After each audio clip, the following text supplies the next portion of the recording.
As I'm going to argue repeatedly today, biology has become a science over the last 50 years, and as a consequence, we can talk about some basic principles, we can talk about some laws, and then begin to apply them to very interesting biological problems. And so our general strategy this semester, as it has been in the past, is to spend roughly the first half of the semester talking about the basic laws and rules that govern all forms of biological life on this planet. And then the second half of the semester to begin to apply what we learned in the first half to specific kinds of problems. And you can see some of the specific kinds of problems, including the problem of cancer, how cancer cells begin to grow abnormally, how viruses proliferate, how the immune system functions, how the nervous system functions, stem cells and how they work and their impact on modern biology, molecular medicine, and finally perhaps the future of biology and even certain aspects of evolution.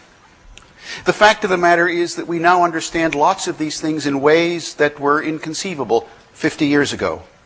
And now we can begin to talk about things that 50 years ago people could not have dreamt of.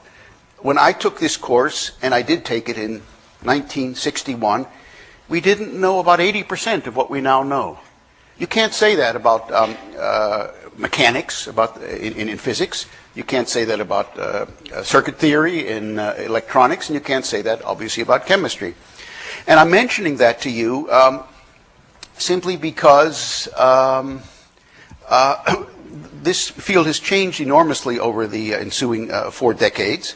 I won't tell you what grade I got in 701, because if I would, and you may pry it out of me later in the semester, you probably would never show up again in lecture. But in any case, please know that this has been an area of enormous ferment.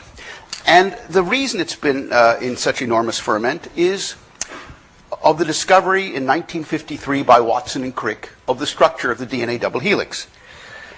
Last year I said that we are so close to this discovery that both Watson and Crick are alive and with us and metabolically active. And more than 50 years, well, exactly 50 years after the discovery. Sadly, several months ago, one of the two characters, Francis Crick, died well into his 80s, and so he's no longer with us.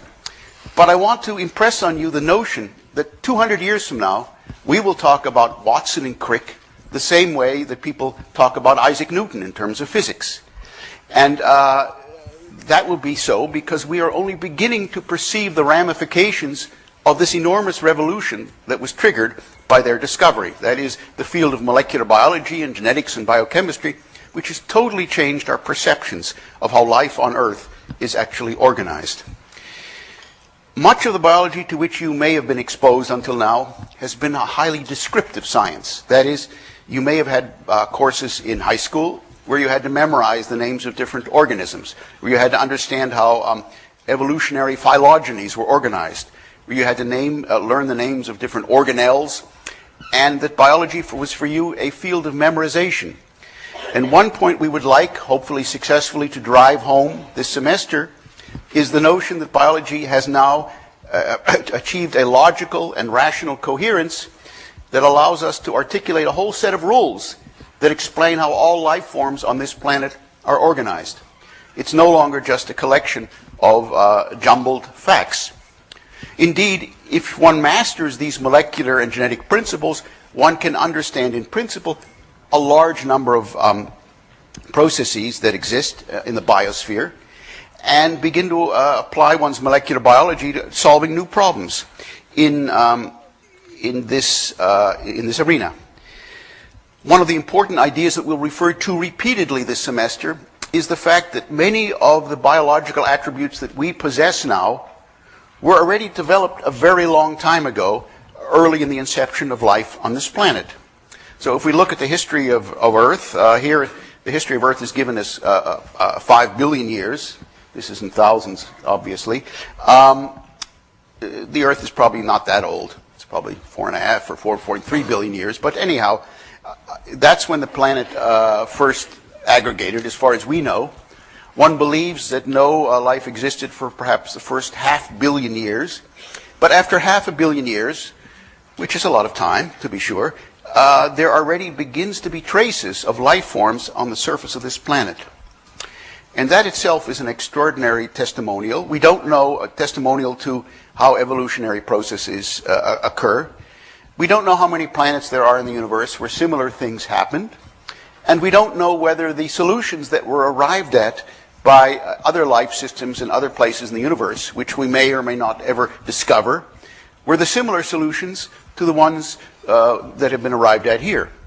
It's clear, for example, that to the extent that Darwinian evolution governs the development of life forms on this planet, that is not an artifact of the Earth. Darwinian evolution is a logic which is applicable to all life forms and all biosystems that may exist in the universe, even the ones we've not discovered. However, there are specific solutions that were arrived at during the development of life on Earth, which may be peculiar to Earth. The structure of the DNA double helix, the use of ribose and deoxyribose, the choice of amino acids to make proteins. And those specific solutions may not be universal. Whether they're universal in the sense of existing in all life forms across the planet, the fact is that many of the biochemical and molecular solutions that are represented in our own cells today, these solutions, these problems were solved already 2 and 3 billion years ago. And once they were solved, they were kept and conserved almost unchanged for the intervening 2 or 3 billion years. And that strong degree of conservation means that we can begin to figure out what these principles were early on in evolution of life on this planet and begin to apply them to all modern life forms. From the point of view of evolution, almost all animals are identical in terms of their biochemistry and in terms of their physiology. The molecular biology of all eukaryotic cells, that is, all cells that have nuclei in them, is almost the same. And therefore, we're not going to focus much in this course this semester on specific species, but rather focus on general principles that will allow us to understand the cells and the tissues and the physiological processes that are applicable to all species on the surface of the planet. Let's just look here and get some perspective of this, because the fact of the matter is that multicellular life forms like ourselves, the average human being has roughly 3 or 4 or 5 times 10 to the 13th cells in the body. It's an interesting figure.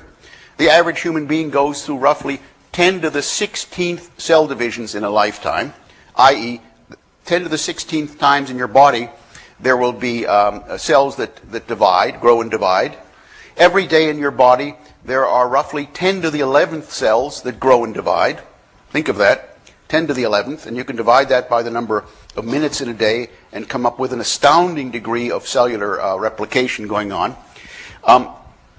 All of these processes can be traceable back to solutions that were arrived at very early in the evolution of life on this planet, perhaps 550, 600 million years ago, when the first multicellular life forms began to evolve.